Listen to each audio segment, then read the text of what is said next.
മലപ്പുറം വളാഞ്ചേരി നഗരസഭയിലെ അഴിമതിക്കും കെടുകാര്യസ്ഥതയ്ക്കുമെതിരെ മുനിസിപ്പൽ ഓഫീസിൽ ഉപരോധം തീർക്കുമെന്ന് CPM നേതാക്കൾ. ഫെബ്രുവരി 22-ന് രാവിലെ നടക്കുന്ന ഉപരോധം CPM area secretary KP Shankaran ഉദ്ഘാടനം ചെയ്യും.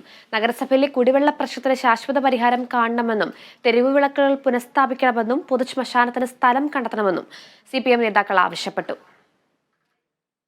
നിരവധി വിഷയങ്ങൾ മുൻനിർത്തിക്കൊണ്ടാണ് ഈ സമരത്തിലേക്ക് ഞങ്ങൾക്ക് വരേണ്ടി വന്നിട്ടുള്ളത്.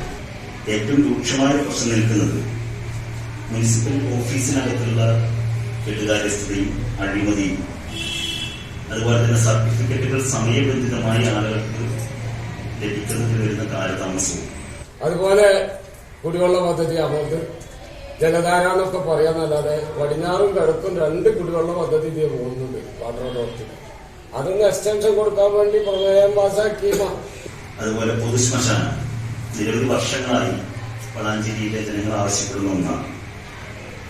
അതിനെ നഗരസഭക്കകത്ത് തന്നെ ഉചിതമായ സ്ഥലം കണ്ടെത്തി പൊതുശ്മശാനം വരുത്തണം എന്നുള്ളതാണ് മറ്റൊരാവശ്യം.